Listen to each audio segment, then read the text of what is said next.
آج یہ میری ٹرن ہے ریمائنڈر کی، تو میں بس ساتھیوں سے صرف ایک اس قصے کے بارے میں بات کرنا چاہ رہا ہوں، اور وہ یہ ہے کہ داؤد علیہ السلام، جن کو انگلش میں کنگ ڈیوڈ کہتے ہیں، ان کے بیٹے تھے سلیمان علیہ السلام۔ اور داؤد علیہ السلام کا اور سلیمان علیہ السلام کا قصہ بھی بہت خوبصورت ہے۔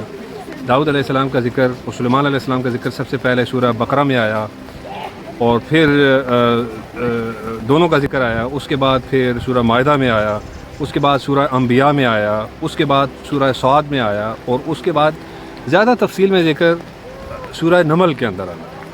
اور جب یعنی اس کی ابتدائی کچھ یوں ہوتی ہے کہ وقالت نملۃ، کہ جب اعوذ باللہ من الشیطان الرجیم، کہ اس کے بعد یعنی وہاں پر چونٹی نے یہ کہا ادخلوا فی مساکنکم، کہ آپ اپنے گھروں کے اندر گھس جائیں، کہیں ایسا نہ ہو کہ سلیمان اور ان کی جو آرمی ہے وہ آپ کو تخت و تاراج نہ کر دے، یعنی آپ کو روند نہ ڈالے۔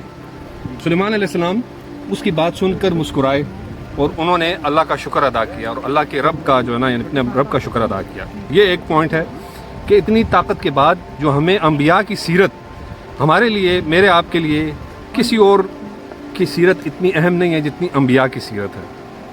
اس پر انہوں نے اللہ کا شکر ادا کیا اور کہا کہ میرے رب کا فضل۔ دوسری جو بات میں کرنا چاہتا ہوں کہ وہ سٹوری کنٹینیو ہوتی ہے۔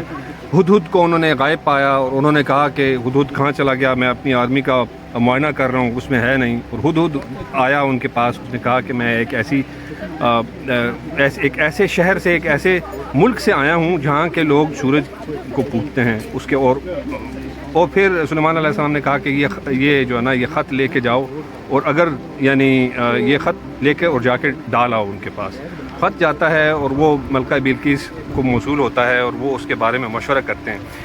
اور لمبی سٹوری کو مختصر کرنے میں جہاں پہ کہ اس کے بعد یہ ہوتا ہے کہ وہ اسلام قبول کر کے ان کے پاس آنے والی ہوتی ہے ملکہ بلقیس، تو اس ٹائم پر ایک سلیمان علیہ السلام کہتے ہیں اپنے درباریوں سے کہ کوئی ایسا ہے کہ جو اس کا تخت میرے لیے لے آئے۔ اور وہاں پر قال عفریت من الجن، کہ ایک بہت طاقتور جن یہ کہتا ہے کہ آپ اپنے مقام سے اٹھیں گے تو اس سے پہلے میں ایک تخت آپ کے لیے لے آؤں۔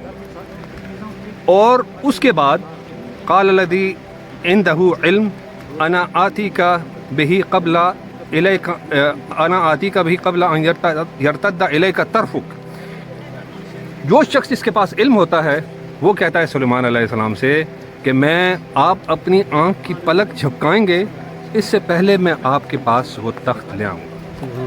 اور سلیمان علیہ السلام دیکھتے ہیں کہ وہ تخت وہاں پہ موجود ہوتا ہے۔ اس کے بعد سلیمان علیہ السلام اللہ تعالیٰ کا شکر ادا کرتے ہیں۔ یہ وہ پوائنٹ ہے انبیاء کی سیرت کا کہ اتنا کچھ کرنے کے بعد بھی انہوں نے شکر ادا کیا اللہ تعالیٰ کا۔ اور ہمارے پاس کچھ بھی چھوٹی سی طاقت آ جاتی ہے تو ہم اپنے آپ کو، یعنی انسان ہیں، ہم اپنے آپ کو کچھ سمجھنے لگتے ہیں۔